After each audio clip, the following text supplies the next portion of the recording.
네, 함께 하신 말씀은 로마서 2장 17절에서 29절 함께 하겠습니다. 제목은 유대인이라 불리는 너 라는 제목으로 함께 말씀을 나누고자 합니다. 로마서 2장 17절 유대인이라 불리는 내가 율법을 의지하며 하나님을 자랑하며 율법의 교훈을 받아 하나님의 뜻을 알고 지극히 선한 것을 분간하며 맹인의 길을 인도하는 자요 어둠에 있는 자의 빛이요 율법에 있는 지식과 진리의 모본을 가진 자로서 어리석은 자의 교사요 어린아이의 선생이라고 스스로 믿으니. 뒤에는 다시 함께 읽어가도록 하겠습니다. 우선 앞부분만 보겠습니다. 다시 17절 유대인이라 불리는 내가 율법을 의지하며 하나님을 자랑하며. 여기에 또 단수가 등장하네요. 그죠? 지난 시간에 우리가 배웠죠. 디아트리베 형식이라고 하는데 어떤 가상의 너라고 그랬죠. 그래서 막 그 논쟁의 대상이 되는 어떤 인물을 설정하고 그거를 그래서 단수로 놓는 거예요. 그래서 유대인이라고 불리는 내가 다시 등장한다는 거죠. 그래서 이 유대인이란 말이 드디어 이제 실상이죠. 이제 사도 바울이 가장 하고 싶었던 그 대사를 그것도 단수의 너로 지금 얘기를 하고 있는데 그 실상이 드디어 드러나는 거죠. 바로 유대인이라는 거죠. 유대인. 예, 유대인이 뭘 하길래 그죠? 유대인이라 불린대요.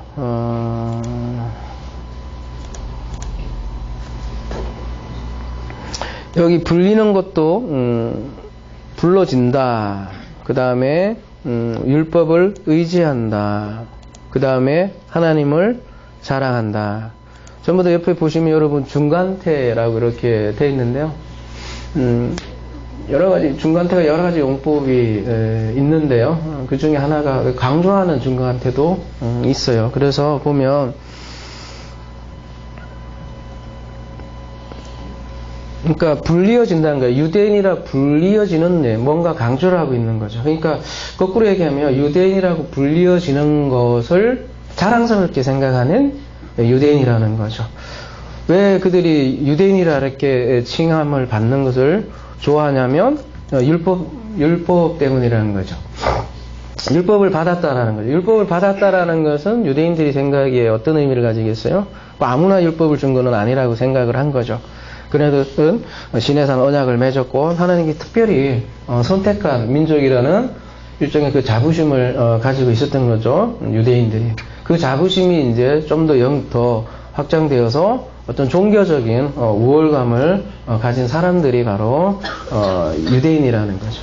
그래서 유대인은 하나님의 선택을 받았고 또 하나님의 사랑을 받은 민족이라고 생각을 했기 때문에 자부심을 가지고 있고 그것이 바로 그런 표시가 바로 율법이라는 거죠. 그래서 그들은 율법을 의지했다 이렇게 하고 있는데요.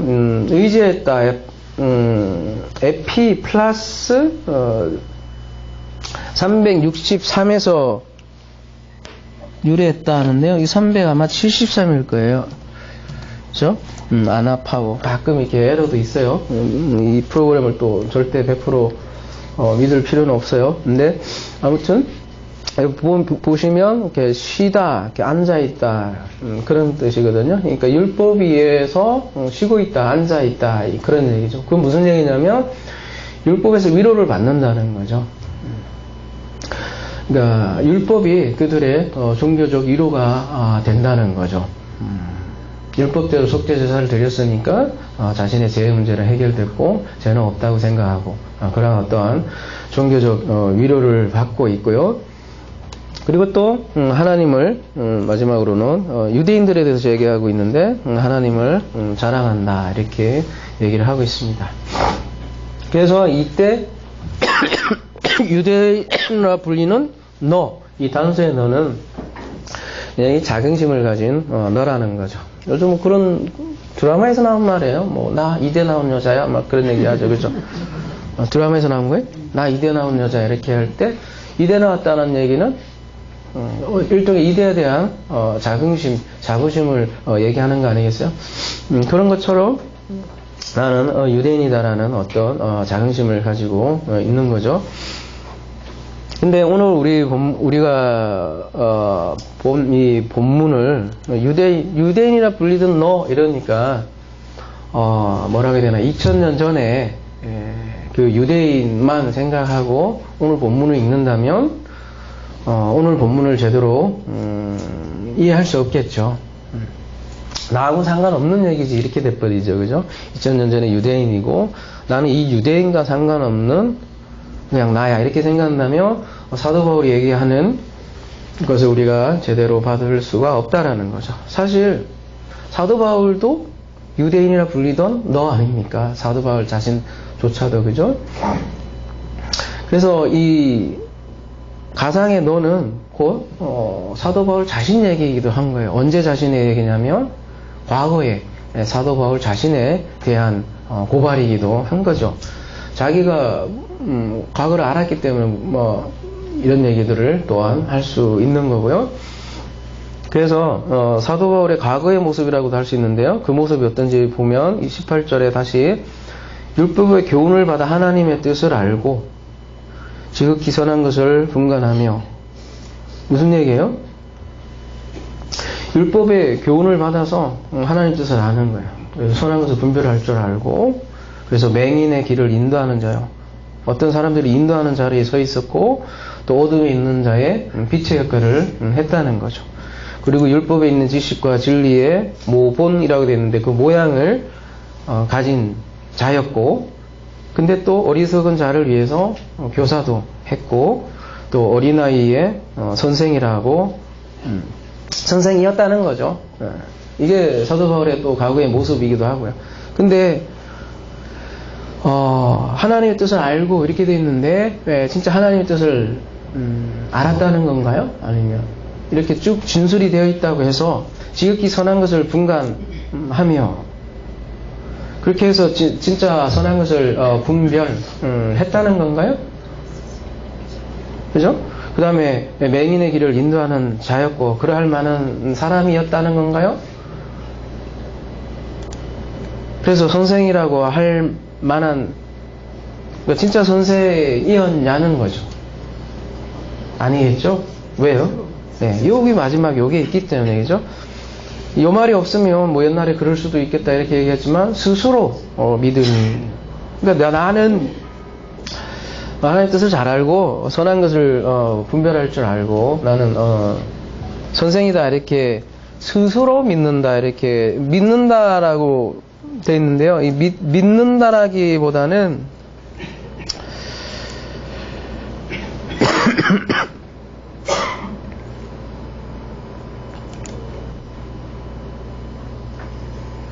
스스로 믿는다라는 것보다는 어디 갔어요?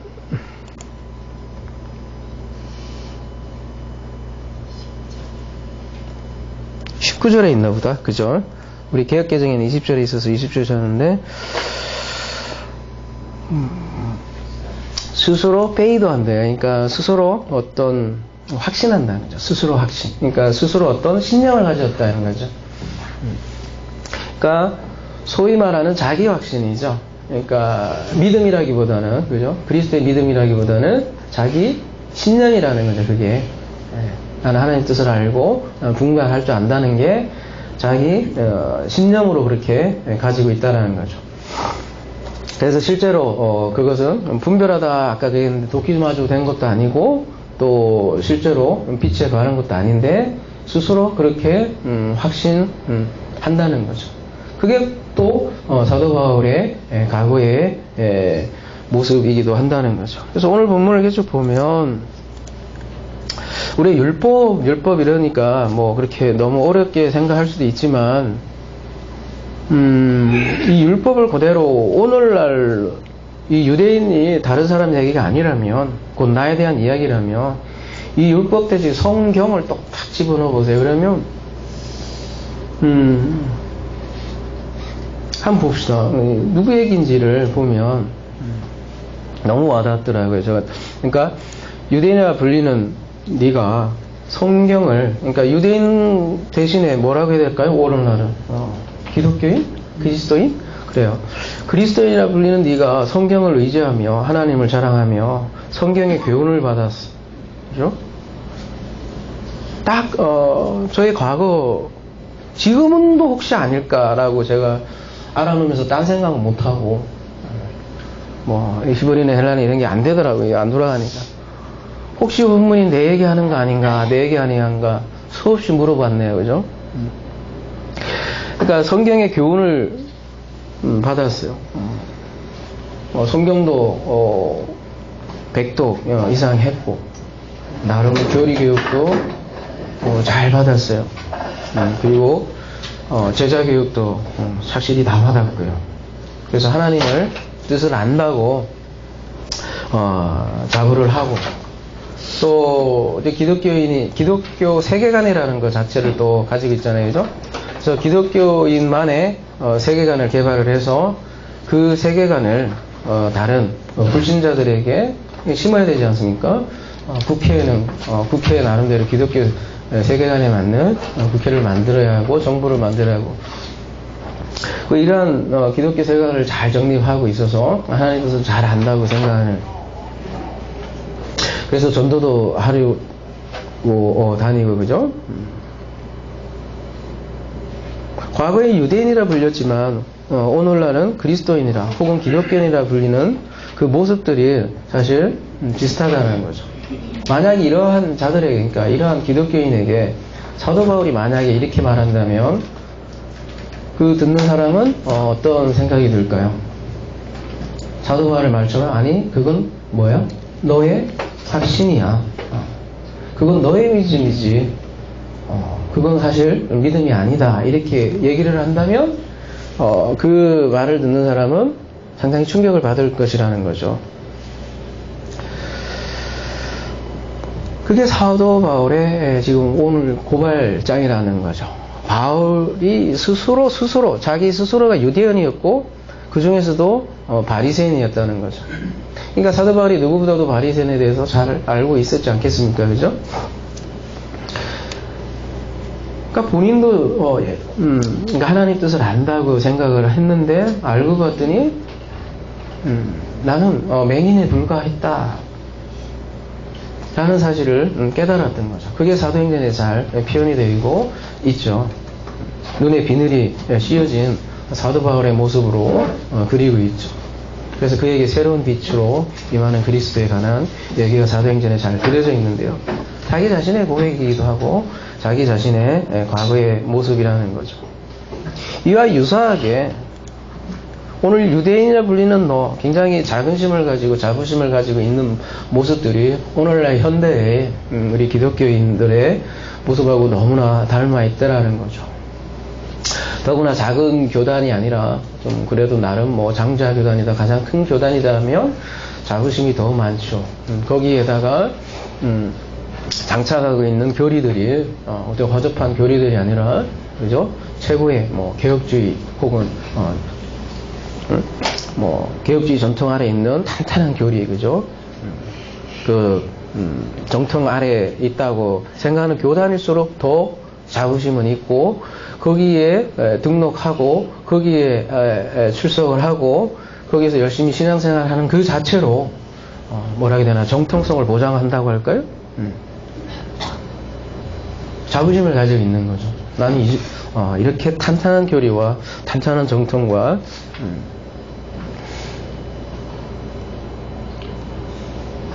근데 그 모습이 사실 사도 바울의 해심전의 모습하고 상당히 닮아 있더라는 거죠.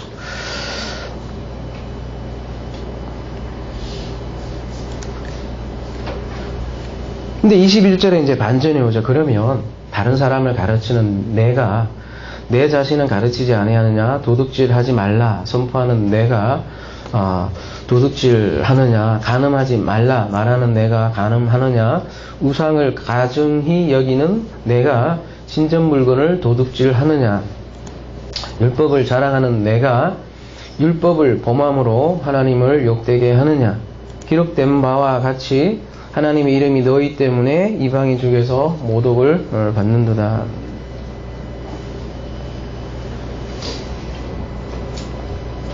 그러니까 이 본문이, 그러니까, 유대인들아, 너희는 율법이 주어지지 않았니?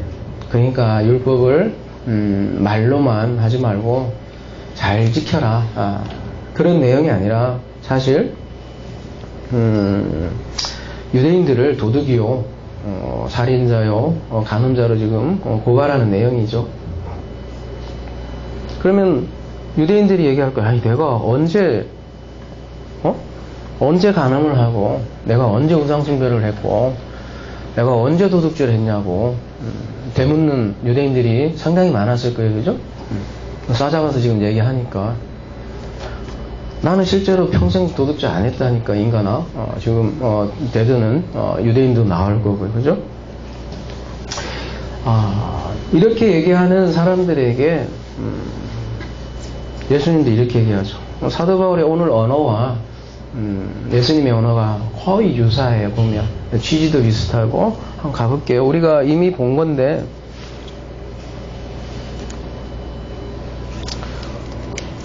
우리가 자세하게 봤으니까 자세한 내용은 그냥 안 살필게요. 그죠?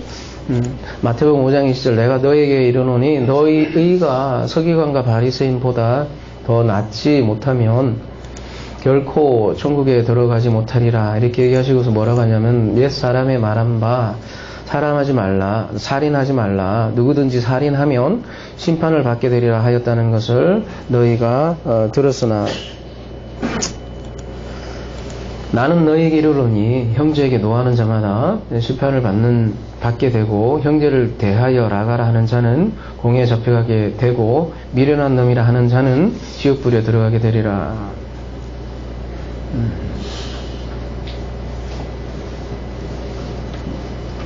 또 27절로 한번 와볼게요.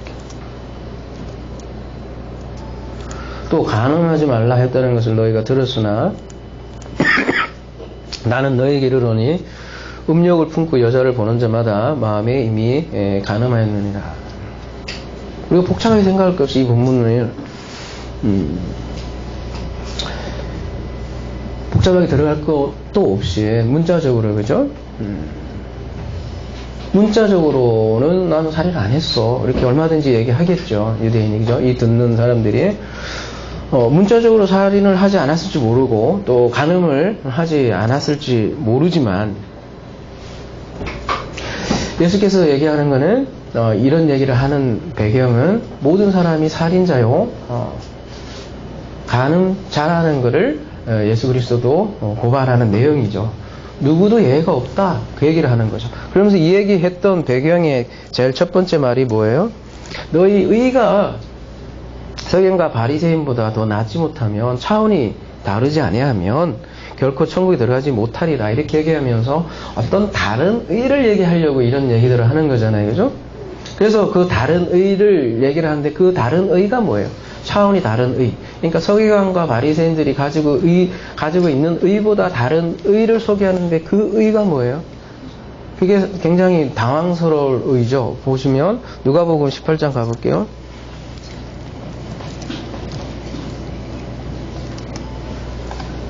다른 의면 좀 그보다 훨씬 나아야 될 거 아닙니까? 서기관과 바리새인 경건의 모양, 그죠? 그 다음에 그들이 가지고 있던 신앙생활, 양태, 이런 것보다 더 뛰어나려면 엄청나게 좀 뭔가 좀 명함을 내밀 만한 그런 의해야 되지 않겠습니까? 그죠? 근데 누가복음 18장 10절에 보면 두 의를 이렇게 비교를 해요. 어떻게 비교를 하냐면, 두 사람이 기도하러 성전에 올라가니 하나는 바리새인이요 하나는 세리라. 이게 바리새인이 가지고 있는 의잖아요. 그죠? 바리새인은 서서 따로 기도하여 이르되, 하나님이여, 나는 다른 사람들 곧, 그냥 지 혼자 얘기하든가, 그지? 나는 다른 사람들 곧 토색, 불의, 간음을 하는 자들과 같지 않아요. 나는 그냥 토색, 불의, 간음을 안 했습니다. 차라리 이러면 나은데, 그죠? 꼭 비교를 해요. 나는 다른 사람들 곧 토색, 불의, 간음을 하는 자들과 같지 아니하고, 이 옆이, 그죠? 이 세리와도 같지 아니함을 감사하나이다. 여러분, 인간적으로, 그죠? 여러분이 봐도 재수 없어요. 그죠? 응? 하나님이 보기 전에 여러분이 봐도, 그죠? 살짝 재수 없죠. 그죠? 나는 일에 2번씩 금식하고, 그래, 니 잘났다, 그죠? 또 소득의 11조를 드리나이다 하고. 이게 자긍심이잖아요. 아까 유대인에 불린, 그들이 가지고 있던 자부심 대잔에 가지고 있네, 그죠? 나는 율법대로 살았다, 이거 아닙니까, 그죠?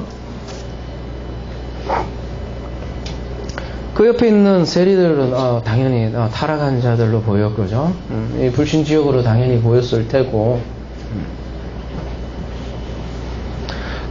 근데 성경은 차원이 다른 의를 소개하는데 뭐라 그러냐면 이거를 차원이 다른 의로 얘기하더라는 거죠. 세리는 멀리 서서 감히 눈을 들어 하늘을 쳐다보지도 못하고 다만 가슴을 치며 이르되 하나님이여 불쌍히 여기소서 나는 죄인이로소이다 하였느리라.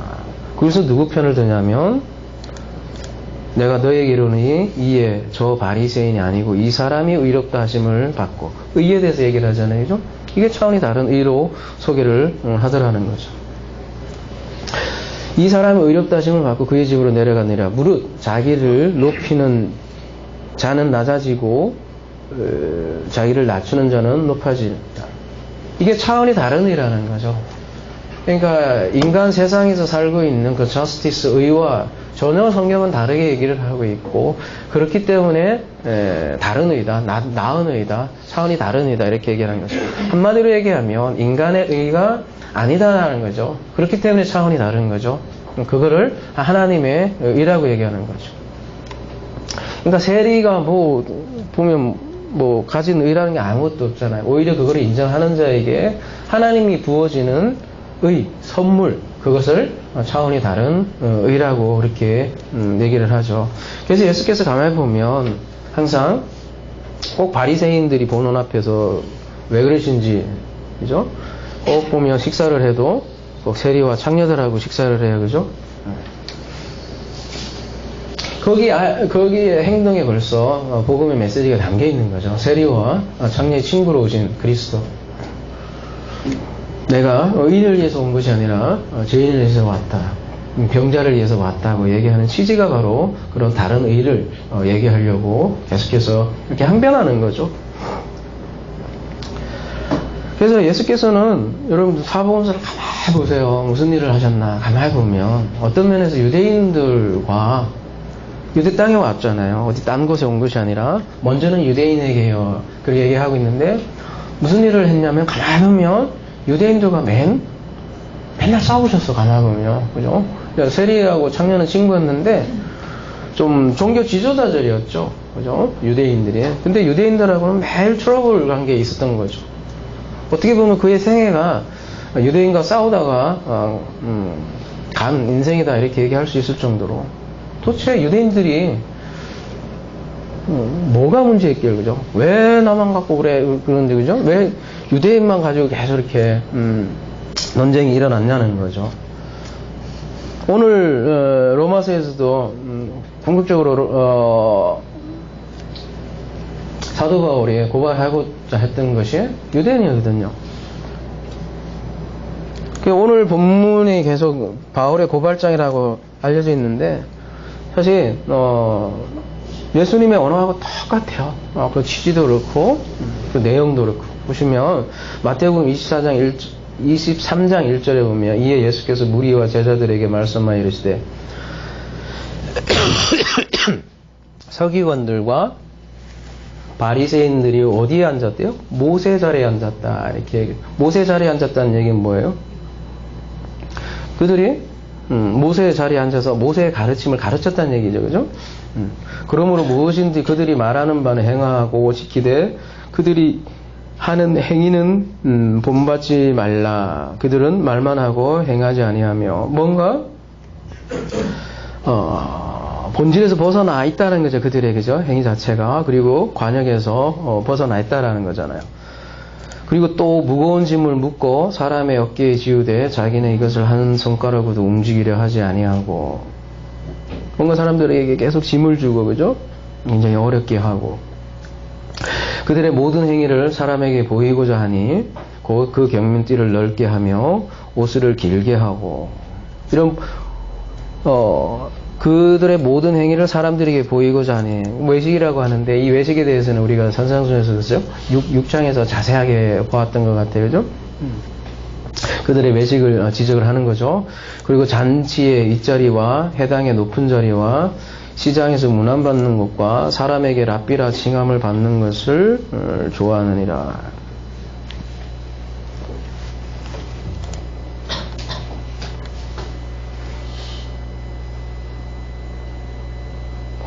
그러나 너희는 랍비라 칭함을 받지 말라. 너희 선생은 하나요. 너희는 다 형제니라.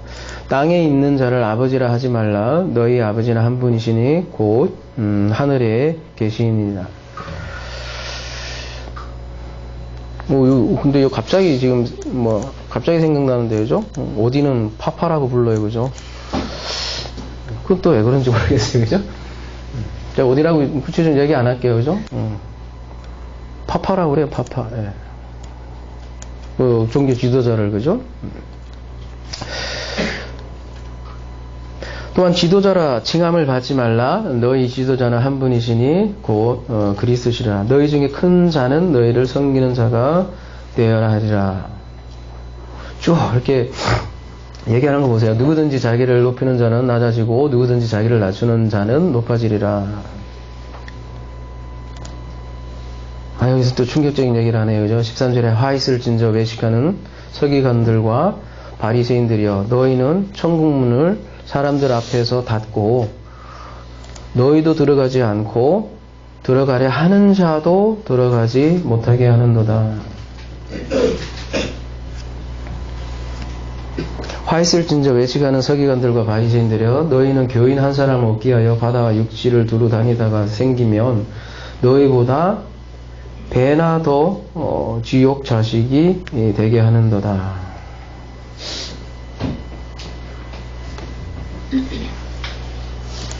이 마태복음 23장이 여러분 서기관과 바리새인들 2000년 전 생각하면 그렇게 놀랄지 않을지 모르겠지만 그죠?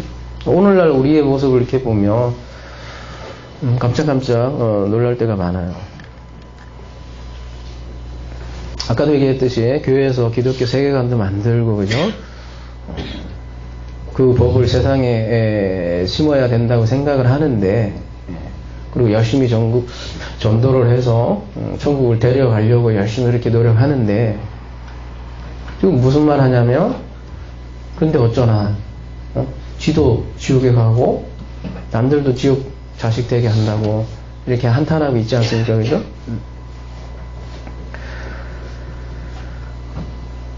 이게 유대인들이에요. 유대인들이 모세 자리에 앉아가지고 가르치는데 잘못 가르치고 있다는 거 아니겠어요? 뭔가 굉장히 본질에서 벗어나 있고 사람들이 수고와 멍에 시달리게 하고 있고 예수께서 말한 그 천국은 전혀 알지 못하게 하고 자기는 천국을 살지 못하죠. 못 사니 다른 사람들도 못 살게 굴고 그죠? 그래서 지옥 자식을 계속 만들고 있다라는 거죠. 그 역할을 누가 했냐면 유대인이라는 거죠. 유대인이 불신자가 아니라는 거죠. 문제는 뭐냐면 굉장히 자부심을 가지고 있는 율법을 알고 있다고 생각을 하고 오늘날로 말하면 성경을 가지고 있다고 생각하는 그들이라는 거죠. 그래서 나름의 선택을 받았다고 생각하는 나는 어릴 때부터 모태신앙이기 때문에 그 의식하고 비슷한 거 아니에요. 나는 선민의식을 가지고 있고 나는 하나님의 선택을 받은 그런 자라고 생각하는 자에게 지금 사도 바울이 얘기하는 거잖아요.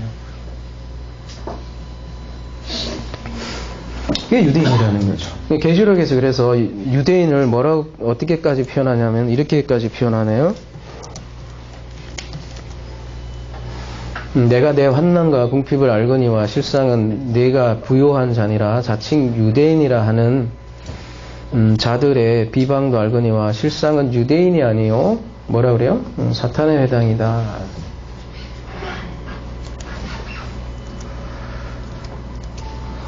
보라 사탄의 회당.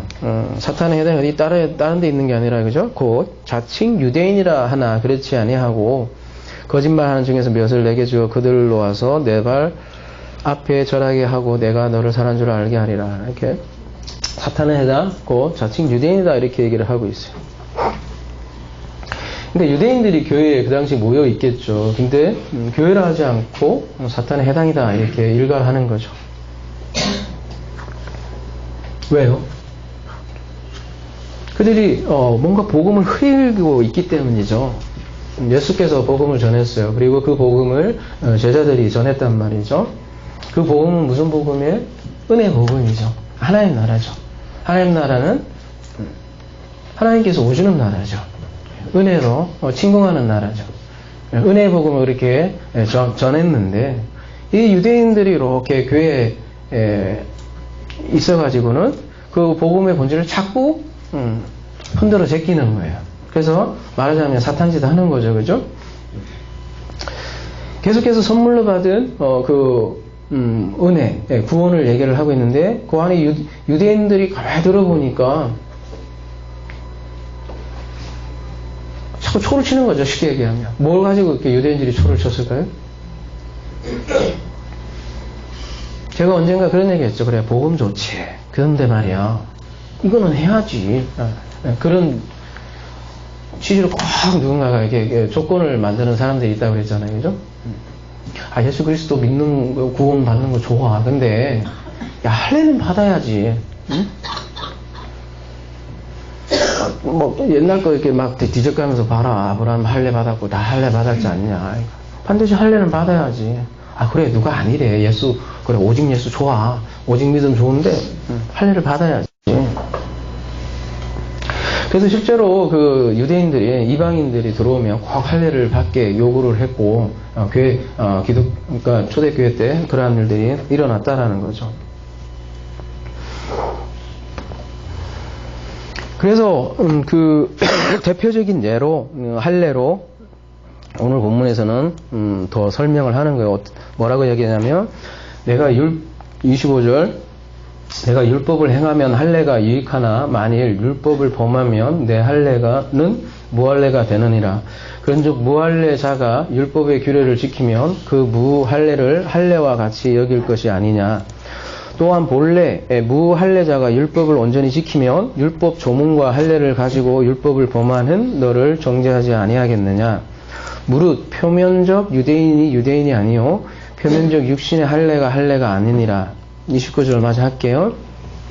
오직 이면적 유대인이며 할례는 마음에 할지니 영에 있고. 이게 좀 번역이 그런데 원문 이따가 함께 보면요. 할례는 영으로 마음에 할지니 이렇게 돼 있어요. 원문에는 그죠? 할례는 영으로 마음에 할지니 율법 조문에 있지 아니하는 것이라. 그 칭찬이 사람에게서가 아니요 다만 하나님에게서니라. 오늘 이제 주제가 유대인이지만 어떤 보이는 그죠? 표면적이라고 여기서는 표현하고 있는데 표면적인 유대인이 아니다 이렇게 얘기를 하고 있습니다. 그죠? 표면적 유대인이라고 하면 어떤 유대인이겠어요? 거기에 태어난 유대인들이요. 그래서 그 유대인들의 전통에 의해서 제사 잘 그죠? 드리고 또 절기도 그 유대인의 절기들을 잘 나름 지키고 또 유대인들 보면 어떤 정통 복장들 있잖아요. 그죠? 그 정통 복장들 옷도 잘 입고 해서 누가 봐도 신앙을 하고 있는 그런 표면적 유대인이 아니라는 거죠. 성경에서 말하는 사도 바울은 그죠? 본질은 그러한 보이는 것은 외면적으로 거 있지 않다. 그거를 할례로 이렇게 설명을 하는 거죠. 할례가 뭐예요, 여러분? 할례는 그간 많이 다뤘던 것 같은데, 그죠?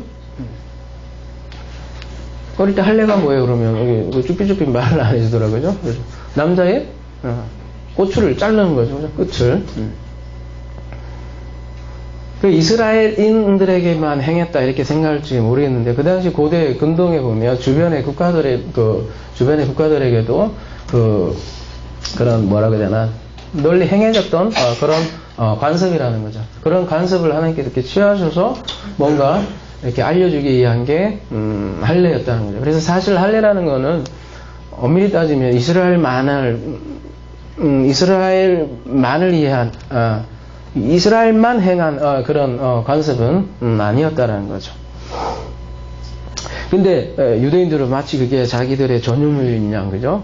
자기 고유의 자기 민족에게만 해당한다고 그렇게 생각하지만 물리적으로 봐도 자기들에게 고유 유대인들에게만 해당됐던 것은 아니라는 거죠. 중요한 건 하나님께서 그것을 취해서 뭔가 가르치려고 할례를 행하라고 한 건데 그게 본질에서 벗어나 버렸던 거죠.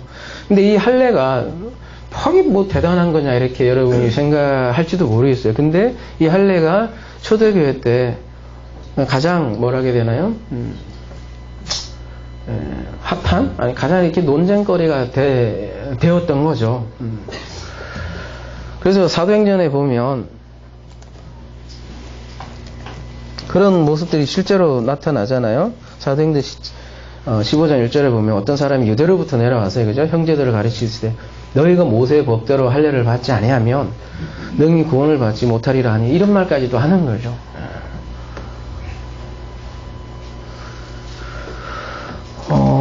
그래서 갈라디아서도 보면 갈라디아서 내용이 되게 많잖아요, 그죠? 뭐 여러 가지 내용도 있는데 가장 원초적인 주제가 뭐냐면 갈라디아서 가만히 보면 다른 게 아니라 할례에 대한 문제예요.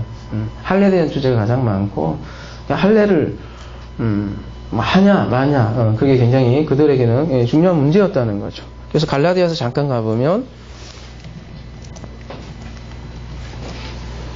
내가 할례를 받는 각 사람에게 다시 증언하노니 하도 할례 갖고 그러니까 그죠? 특히 유대인들이 그는 율법 전체를 행한 의무를 가진 자라. 그래 할례 자꾸 그렇게 얘기하며 그냥 전체 다 행해라. 지금 그 얘기잖아요, 그죠? 한번 다 행해 임마. 하도 할례 갖고 그러니까. 그래서 이렇게 하는 얘기라고요. 율법 안에서 의롭다 함을 얻으려 하는 너희는 그리스도에 끊어지고 은혜에서 떨어진 자다. 대신에 너희들은 그리스도 은혜에서 끊어진 자다. 이렇게 얘기하는 거잖아요.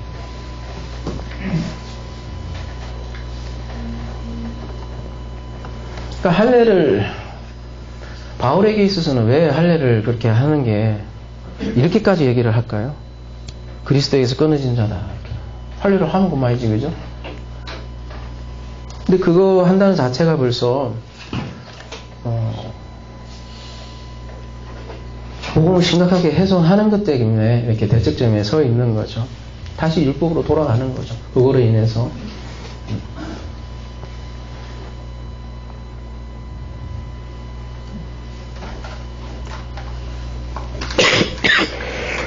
여러분 할례의 본질이 뭘까요? 할례가? 할례 말례. 네, 할례. 원래 창세기 17장에 나오죠, 그죠? 제일 처음에 아브라함. 17장 가볼까요?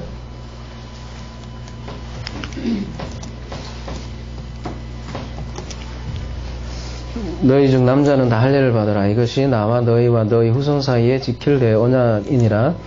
너희는 표피를 배워라. 이것이 나와 너희 사이의 언약의 표징이니라.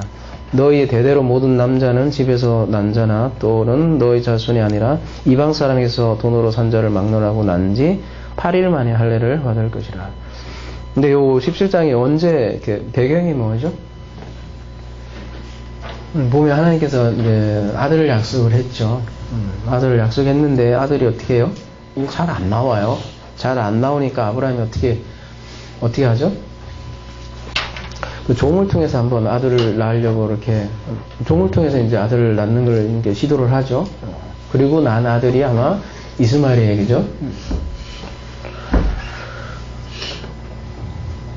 근데 분명히 하나님은 약속을 하셨는데 그 종을 통해서 난 아들이 아니라 너로부터 나오는 아들을 얘기한 거죠. 그리고서는 행한 게 할례예요. 그 생식기 앞을 잘랐다는 얘기는 뭐겠어요? 어느 자꾸 보이는 그림으로는 생식기를 자르는 거죠. 그러니까 아예 뭐라고 해야 되나요? 불가능을 얘기하는 거죠, 그죠? 너의 육신적으로 보면 너로부터 나오는 것은 이미 불가능함을 보여주는데 그래도 거기서 나올 거다라는 걸 얘기하는 거잖아요. 왜 이렇게 뭐 어렵게 설명하겠어요? 결국은 무슨 얘기예요? 내가 아들을 줄게 하는 거는 네 힘으로 가질 아들을 얘기하는 거냐? 아니면 내 힘으로 가지는 아들을 얘기하는 거냐? 이렇게 얘기하는 거 아니겠습니까? 그죠? 그게 복음의 본질이잖아요, 여러분. 내가 일한다라는 걸 보여주는 게 구원이고, 그걸 은혜라 하지 않습니까? 그죠? 그걸 단적으로 보여주는 것을, 할례라는 그림으로 알려준 거죠. 그게 본질이라는 거죠. 그게 본질. 그러한 본질 없이 뭐 꽃을 자르든지 말든지, 그죠? 그러면 여러분 다 잘라야지, 지금. 안 자르잖아요. 하나에 또 위생상 하기도 하고 안 하기도 하고. 그러니까 할례라는 것도 복음의 실체를 알려주는 표징이라는 거죠. 근데 그거를 반드시 해야지 구원을 받는다 이렇게 생각하는 거는 이면을 읽지 못하고 표면을 얘기하는 거고, 늘 인간이 빠지는 함정이라는 거죠. 그러니까 그런 육체적으로 할례를 한다고 해서 하나님 나라에 들어가는 게 아니라, 오늘은, 그래서 오늘 본문은 뭐라고 했냐면 마음의 할례를 얘기를 하고 있고요. 마음의 할례가 뭐냐? 좀 더 정확하게는 영으로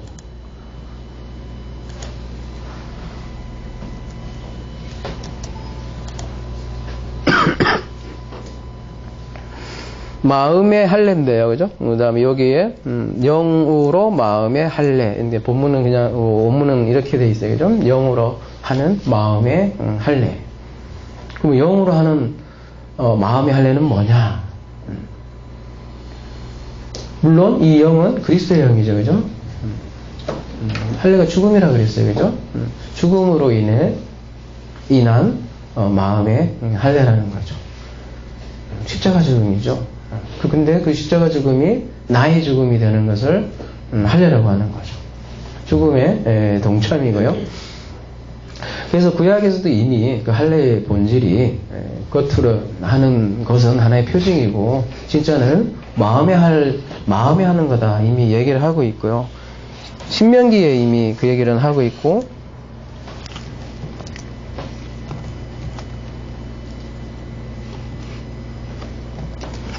그러면 너희는 마음의 할례를 행하고 다시는 목을 굽게 하지 말라 이렇게 얘기하는데요. 사도행전에 가보면 유대인들이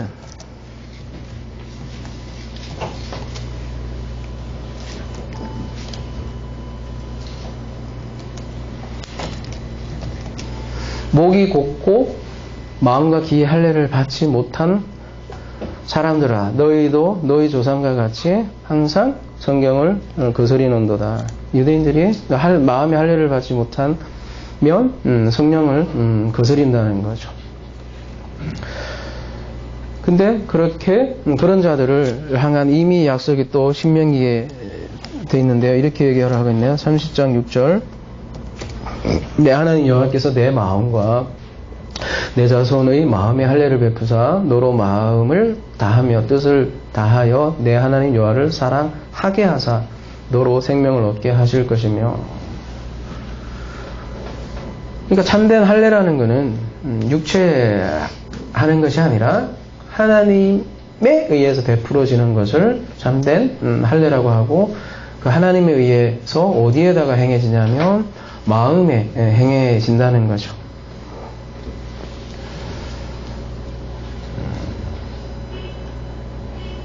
갈라디아서 말씀 함께 보고 말씀을 마무리하도록 하겠습니다. 내 손으로 너에게 이렇게 큰 글자로 쓴 것을 보라. 무릇 육체의 모양을 내려 하는 자들이 억지로 너에게 할례를 받게 함은 그들이 그리스도의 십자가로 말미암아 받기를 면하려 할 뿐 아니라 할례를 받은 그들이라도 스스로 율법은 지키지 아니하고 너희에게 할례를 받게 하려는 것은 그들이 너희의 육체로 자랑하려 함이라. 그러나 내게는 우리 주 예수 그리스도의 십자가 외에 결코 자랑할 것이 없으니 그리스도로 말미암아 세상이 나를 대하여 십자가에 못 박히고 내가 또한 세상을 대하여 그러리라. 자꾸 막 할례갖고, 그죠? 사도 바울 염장질을 질렀나봐요, 그죠? 그랬더니 할례나 무할례나 아무것도 아니라니까, 좀 오직 새로 지으심을 받는 것만이 중요하니라 이렇게 얘기를 하는 거죠. 그러니까 싸우지 말라고, 그것 때문에. 그런 게 할례가 요즘은 뭐 잘 안 하니까 여러분이 이게 심각하게 뭐 받아들일 주제가 아닐지 모르겠어요. 그러면 여러분에게 한번 좀 심각하게 받아들이게 좀 언어를 바꿔봐야겠어요. 21세기로, 그죠? 그 언어가 뭘까요? 그러면? 이 정도의 여러분 그 압박감이 오는 주제로 바꾸면? 그래요. 세례로 해볼게요, 그러면. 세례나 무세례나 아무것도 아니로되 오직 새로 지으심을 받은 것만이 중요하다. 이렇게 얘기한다면 여러분 얘기가 좀 다르죠, 이제. 그죠? 여러분 좀 다르죠. 근데 이거 갖고 얼마나 싸운지 알아요? 왜 기독교에서죠? 물로 뿌리느냐, 막 잠궈야 되냐, 이거 갖고 막 싸우잖아요, 그죠? 그래서 장로교하고 침례교하고 다 갈리는 이유가 뭐예요? 물에 뿌리느냐 아니면 물에 푹 잠그느냐, 그죠?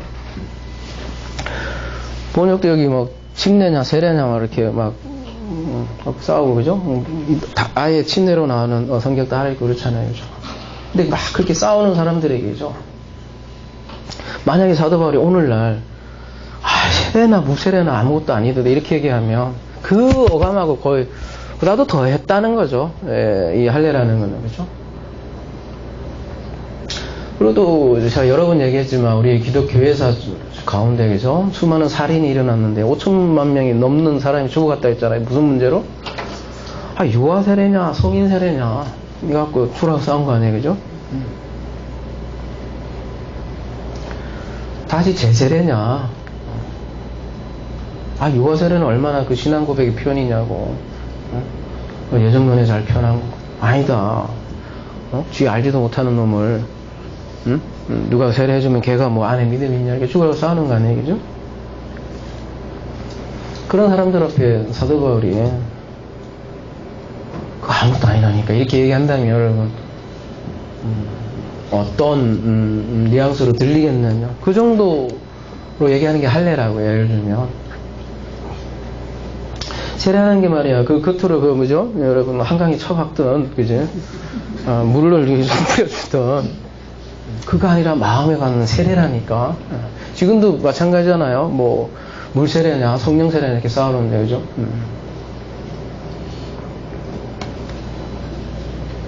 그러니까 이 언어를 좀만 우리 현대 용어로 얘기한다면, 그죠? 이 유대인이니까 잘 안 닿을지 모르겠는데, 그죠? 오늘날 언어로 얘기하면 오직 이면적 그리스도인이 아니고 세례는 마음에 할지니 영어로, 그죠? 율법 조문에 있지 아니하니 세례증에 있지 아니하고 이렇게 얘기하면 좀 여러분이 좀 더 다가오나요, 그죠? 그 세례증은 그냥 문서잖아. 근데 내가 찾는 건 그런 증이 아니라니까. 다행이네요. 저는 세례증을 잊어버렸어요. 어디 가서 없더라고. 실제로 세례가 일어났느냐 그걸 묻는 거잖아요, 그죠? 아무것도 모르고 세례라는 게 뭔지 모르고 죽음이라는 걸 모르고 그 세례증 받으면 뭐 하냐는 얘기죠. 그리스도와 함께 죽었는가를 묻는 거잖아요. 골로새서 가볼게요.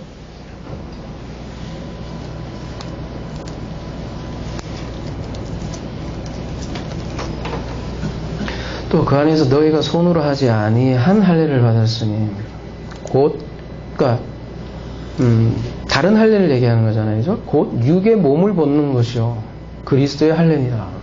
육의 몸을 벗는 거, 죽는 거네요, 그죠? 그걸 할례라고 하네요.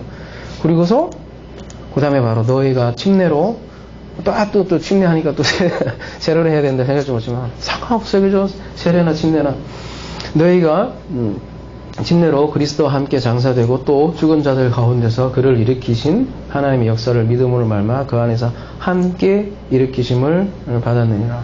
너희가 침례로 세례로 그리스도와 함께 장사되었습니다. 이미 장사되었습니다. 과거로 얘기하고 있고 수동으로 얘기하고 있어요, 그렇죠? 그러면 그리고 그 안에서 함께 일어났습니다. 함께 일어났다라는 말이 이게 어떤 언어예요? 함께 일어나다? 이게 부활의 언어예요. 죽음과 부활의 언어라고 얘기해요. 근데 그 언어가 함께 일으킴을 받았습니다. 이것도 뭐 미래에 받을 것도 아니고 뭐라고 돼 있어요? 과거? 이것도 수동이에요. 뭔가 일어난 일이에요, 성도들에게.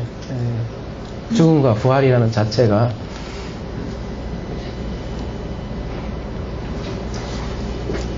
그래서 앞에 할례에 대해서 얘기를 하고, 그죠? 바로 뒤에, 이 세례 얘기를 하고 있으니까, 할례하고 세례를 지금 연결을 하고 있는 거죠. 그게 같은 얘기예요, 사실. 세례나, 할례나. 내 마음에다가 하는 거라는 거죠. 근데 묘하게도 오늘날은, 옛날에는 그렇게 할례가 문제더니, 오늘날은 그 세례가 딱 자리를, 바꾼 것 같아요. 대체를 한 거. 그러니까 세례증이 할례를 대신하는 거잖아요. 그죠? 얼마나 혁명적인지 골로새서가, 그죠? 다음 내용 보세요. 보면 또 범죄와 육체의 무할례로 죽었던 너희를 하나님이 그와 함께 살리시고 우리의 모든 죄를 사하시고 우리를 거슬러 불리하게 하는 법 조문으로 쓴 증서를 찌우시고 죄하여 버리사 십자가에 못 박히시고 우리를 불리하게 하는 법 조문이 뭐예요?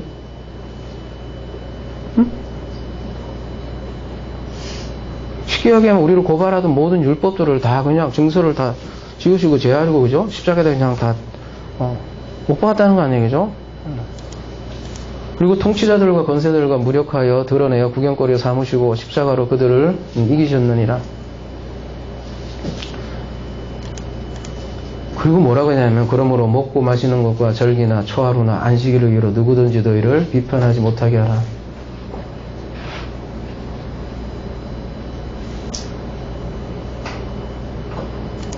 이것들은 장래의 일의 그림자이나 몸은 그리스도의 것이니라. 그러니까 정결규례죠, 그죠? 뭐 먹고 마시는 것과 무엇은 먹고 무엇은 안 마시는 거냐, 그죠? 뭐 절기, 초하루, 안식일 이런 걸 얘기하자면 뭐 그런 절기 이런 거 잘 지킨다고 거룩해지는 거 아니다라는 거잖아요. 이 모든 것들은 뭐라는 거예요? 그림자라는 거죠.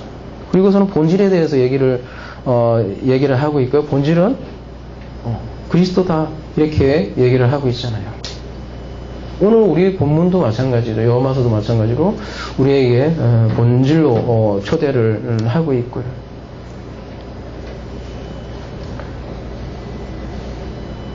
계속해서 고발하잖아요. 아무리 율법을 조문을 잘 지켰다고 해서 지킨 것도 아니고 어찌나 율법이라고 하면 잘 안 하다면 어찌나 성경책도 그죠? 고이고이 가슴에 껴안고 다니더라고 하더라도 그게 그리스도인이 아닐 수 있다라고 얘기를 하는 거죠. 표징이죠. 표적이죠. 요 성경 본질을 대신할 수 없다라는 거죠.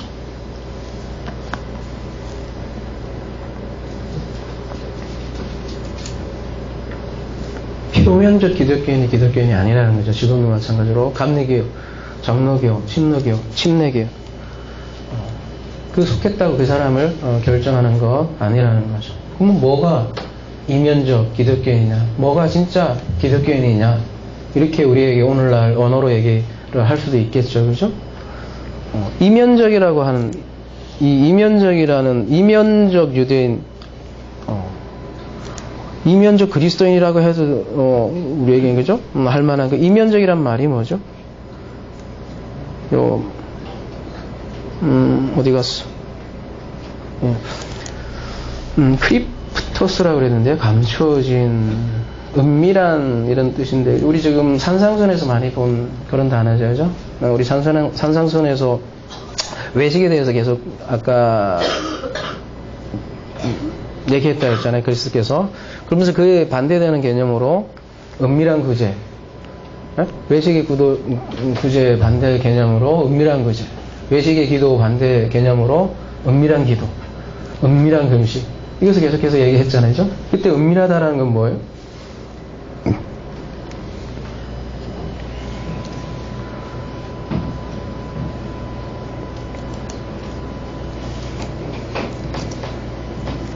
계속 은밀하다 얘기를 하면서 마지막에 어떤 표현들이 있냐 보면 너는 기도할 때 내 골방에 들어가 문을 닫고 은밀한 중에 계신 내 아버지께 기도하라.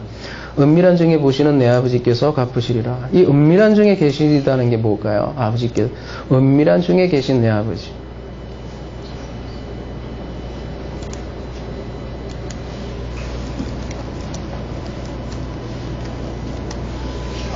이렇게 이렇게 숨어서 보는 그런 걸까요? 원어에 보면 그냥 엄밀한 자 안에 그냥 하나님 어디에 계시냐? 그 엄밀한 자, 그 형용사잖아요. 형용사도 앞에 간사니까 엄밀한 사람들, 우리가 착한 자 이러면 형용사하고 붙어갖고 간사 붙으면 착한 자들이잖아요. 그죠? 하나님 자체가 엄밀한 자들 가운데 있고. 그러니까 오늘 로마서 본문을 얘기하자면 이면적 유대인, 그 안에 계신 하나님이 그 안에 계시기 때문에 그 자체를 본다는 거죠. 그러니까 할례 바깥에 이렇게 할례를 받은 자 말고 진짜 영으로 마음의 할례를 받은 자 안에 계신 하나님이라는 얘기죠.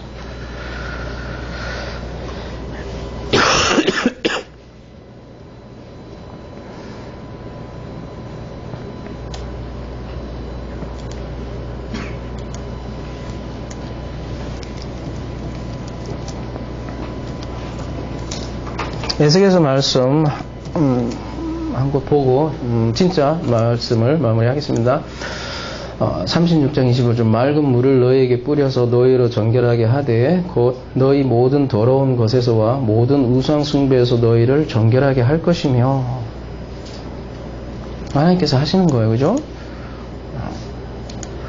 또 새 영을 너희 속에 두고, 나탄이라는 단어를 쓰고 있는데 신약으로 표현을 얘기하면 그냥 디도미하고 새 영을 너희에게 넘겨주고 새 마음을 너희에게 나타나고 주고 너희 육신에서 굳은 마음을 제거하고.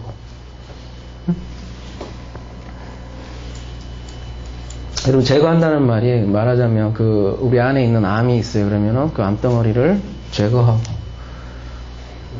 혹은 또 신장 이식 수술하듯이 뭔가를 다시 주는 것, 그런 뉘앙스죠. 너희 육신에서 굳은 마음을 제거하고 부드러운 마음을 줄 것이며, 또 내 영을 너희 속에 두어 너희로 너 율례를 행하게 하리니 너희가 내 규례를 지켜 행할지라. 그렇게 될 거야 라는 거죠. 그게 새 언약이라고 여러분 흔히 얘기하는 거잖아요.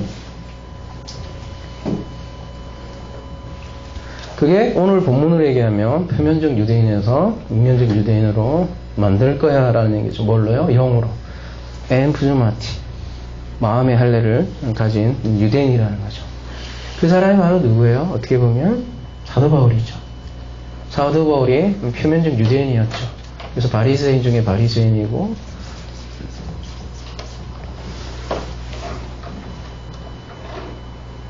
그래서 열심히 특심이었고, 그래서 교회를 박해하던 사도 바울, 그 표면적 유대인이 이제 새로운 빛을 만나자 자기는 맹인이었다라는 것을 알게 되고 새로운 사람으로 바뀌게 되죠. 마음이 변한 거죠. 그래서 우리가 오늘 본문을 볼 때 이 유대인을 제3자의 유대인이 아니라 바로, 여러분 그 디아테르베라고 얘기를 했지만 단수에 너라고 표현이 되어 있다고 했잖아요. 왜 이 너라고 불려있겠어요? 그죠? 유대인이라 불리는 너, 오늘 제목이잖아요. 그 너를 나로 보일 때 그 성경의 취지는 보이게 될 거라는 거죠.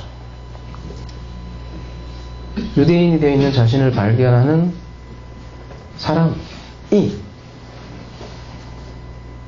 사도 바울처럼 예수를 핍박하는 일을 멈출 수 있다는 거죠. 그리고 새로운 유대인, 그러니까 이면적 유대인으로 살아가게 되는 거죠. 마찬가지로 오늘날 언어로 얘기하면 표면적 그리스도인이 있더라는 거죠. 성경도 가지고 있고 하나님의 뜻을 알린다고 자부를 하는데 세례도 받았고요, 그죠?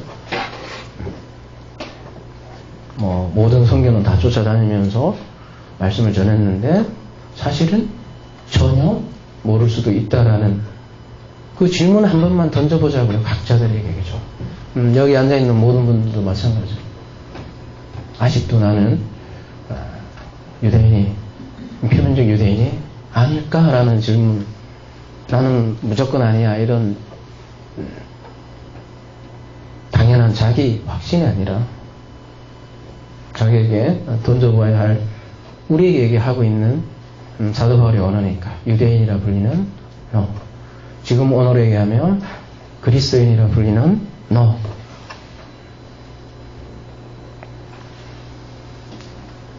자기 확신 아니니? 다시 한번 묻는 거죠. 하나님은 세리와 장래의 친구라고 그렇게 늘 메시지를 전해오고 있습니다. 그리고 그렇게 인정하는 자에게 부어지는 은혜, 그 은혜로 살아가는 이들이 바로 이면적 그리스도인. 감춰져 있어요. 세상에도 감춰져 있고 그래서. 근데 그러한 자에게 함께하는 하나님이라는 거죠. 아무쪼록 오늘 말씀을 통해서 이러한 은혜로 살아가는 하나 사람 되기를 기도합니다.